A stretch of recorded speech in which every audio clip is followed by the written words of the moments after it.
বিগত বছরগুলোর থেকে এবার কিন্তু 816 জন পরীক্ষার্থীর ডাক্তার হয়ে মানব সেবা করার স্বপ্ন অপূর্ণই থেকে যেতে পারে। কেননা ফাইনাল যে আপডেট দিয়েছে এবং ফাইনাল যে সার্কুলেশন এবার দিয়েছে সেখানে 816টি আসন কমে যাচ্ছে। মেডিকেল ভর্তি পরীক্ষা 2025-26-এর নতুন মানবন্টন অর্থাৎ ফাইনাল আপডেট চূড়ান্ত ঘোষণা কিন্তু হয়ে গিয়েছে। সেখানে 816টি আসন কমে যাচ্ছে। তো এই 816টি আসন যে কমে যাচ্ছে এরপর কতটি আসন থাকতেছে এই নিয়ে আমরা বিস্তারিত আলোচনা করব। তোমরা একটু ভিডিওটা দেখে নাও। Hi friends, I'm SP Chandra from Shohid Ziaur Rahman Medical College 2021-2022। এবারের মেডিকেল পরীক্ষায় 816টি আসন কমে যাচ্ছে। এর মধ্যে 408টি সরকারি মেডিকেল কলেজ থেকে কমে যাচ্ছে এবং 408টি বেসরকারি মেডিকেল কলেজ থেকে কমে যাচ্ছে। কমে যাওয়া 816টি আসনের মধ্যে সরকারি মেডিকেল কলেজ থেকে কমে যাচ্ছে 408টি আসন এবং বেসরকারি মেডিকেল কলেজ থেকে কমে যাচ্ছে 408টি আসন। তো সরকারি মেডিকেল কলেজে আসন সংখ্যা কমে যাওয়ার কারণ অথবা বেসরকারি মেডিকেল কলেজে আসন সংখ্যা কমে যাওয়ার কারণ হচ্ছে যে স্টুডেন্ট সংখ্যা বেশি হয়ে যাচ্ছে, কিন্তু ফেসিলিটি যে একজন স্টুডেন্টকে পড়ানোর, ওয়ার্ড করানোর যে ফেসিলিটি, সেই ফেসিলিটিগুলো কিন্তু বাড়তেছে না।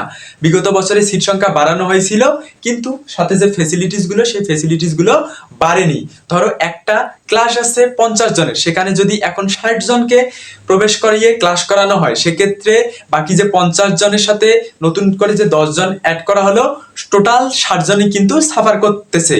তাই এই বিষয়টাকে দূরীভূত করার জন্য এবং একজন ডাক্তারকে সঠিকভাবে শিক্ষা দেওয়ার জন্য এবার কিন্তু আসন সংখ্যা কমিয়ে ফেলা হচ্ছে। এরই ধারাবাহিকতায় সরকারি মেডিকেল কলেজ থেকে 408টি আসন কমে যাচ্ছে। সরকারি মেডিকেল কলেজে বিগত বছরে আসন ছিল 5380টি। তো সেখান থেকে যদি 400 আসন কমে যায় তাহলে এখন নতুন করে আসন দাঁড়াবে 4972টি, অর্থাৎ 5000 আসন করার একটা টেন্ডেন্সি আছে এবার এবং এটাই ঘোষণা করা হয়েছে। আর বেসরকারি মেডিকেল কলেজে আসন সংখ্যা হচ্ছে 6 থেকে 7 মতো থাকে, সেখান থেকেও 408টি আসন কমায় ফেলা হয়েছে। আর ডেন্টালের আসন কিন্তু বিগত বছরে যত ছিল এবছরও ঠিক ততটাই থাকতেছে।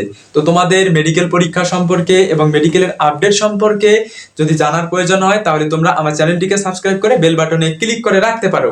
এছাড়াও ভিডিওর প্রথম কমেন্টে একটা টেলিগ্রাম গ্রুপের লিঙ্ক দেওয়া আছে, সেই লিঙ্কের মাধ্যমে তোমরা টেলিগ্রাম গ্রুপে যুক্ত হয়ে তোমাদের সকল প্রশ্ন তোমরা করতে পারো। সেক্ষেত্রে আমি বিস্তারিতভাবে ব্যাখ্যা সহ তোমাদের প্রশ্নগুলোর উত্তর দেওয়ার চেষ্টা করব। তোমাদের ডাক্তার হয়ে মানব সেবা করার স্বপ্ন পূরণ হোক, তোমাদের জন্য ভবিষ্যতের জন্য শুভকামনা রইল। Thanks for watching my video.